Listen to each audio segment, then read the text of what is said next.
नमस्कार दोस्तों, बुद्धा गुरु चैनल में आपका स्वागत है।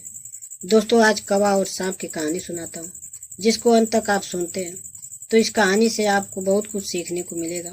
तो चलिए दोस्तों, कहानी को सुनते हैं। दोस्तों, एक गांव में बरगद का पेड़ था, जिसमें वर्षों से कौवा और कौवी का एक जोड़ा रहता था। दोनों वहाँ सुखमय जीवन व्यतीत कर रहे थे।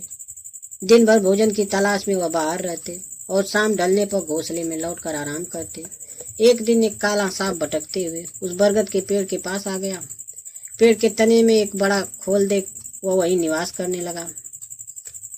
कौवी कौवा इस बात से अनजान थे। उनकी दिनचर्या यूं ही चलती रही। मौसम आने पर कौवी ने अंडे दिए। कौवा और कौवी दोनों बड़े प्रसन्न थे और अपने नन्हे बच्चे के अंडे से निकलने की प्रतीक्षा कर रहे थे। लेकिन एक दिन जब वे दोनों भोजन की तलाश में निकले तो अवसर पाकर पेड़ की खोल में रहने वाला सांप ऊपर जाकर उनके अंडों को खा लिया और चुपचाप अपनी खोल में आकर सो गया।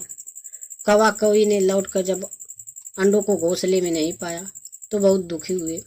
उसके बाद वे जब भी कौवी अंडी देती, सांप उन्हें खाकर अपनी भूख मिटा लेता। कौवी कौवा रोते रह जाते।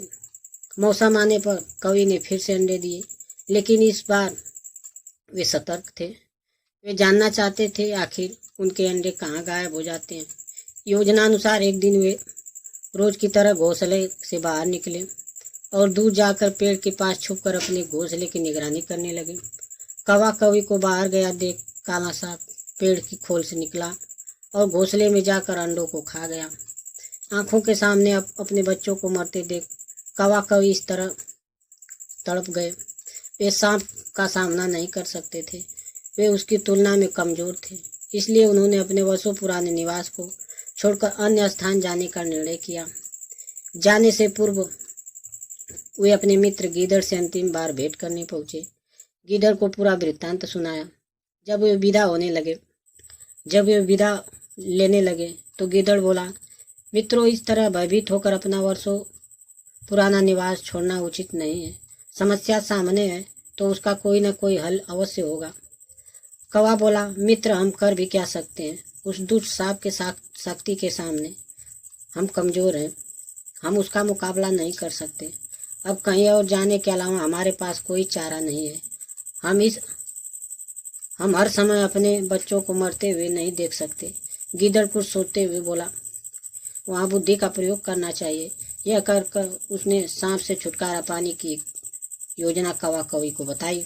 अगले दिन योजना अनुसार कौवा कौवी नगर के सरोवर में पहुंचे, जहां राज की राजकुमारी अपने सखियों के साथ रोज स्नान करने आया करती थी। उस दिन भी राजकुमारी अपने वस्त्र और आभूषण किनारे रख सरोवर में स्नान कर रही थी। 5 सैनिक निगरानी कर रहे थे। अवसर पाकर कौवे ने राजकुमारी का हीरो का हार अपनी चोंच में दबाया और कांव कांव करता हुआ राजकुमारी और सैनिकों को दिखाते हुए ले उड़ा। कौवे को अपना हार ले जाते देख राजकुमारी चिल्लाने लगी। सैनिक कौवे के पीछे भागे। वे कौवे के पीछे पीछे बरगद के पेड़ के पास आ पहुंचे। कौवा यही तो चाहता था। राजकुमारी का हार पेड़ के खोल में गिराकर वह उड़ गया। सैनिकों ने यह देखा तो हार निकालने पेड़ की खोल के पास पहुंचे। हार निकालने उन्होंने खोल में एक बड़ा डंडा डाला। उस समय सांप खोल में ही आराम कर रहा था। डंडे के स्पर्श पर वह फन फैलाया बाहर निकला। सांप को देख सैनिक हरकत में आ गए और उसे मार डाला। सांप के मरने के बाद कौवा कौवी खुशी खुशी अपने घोंसले में रहने लगे।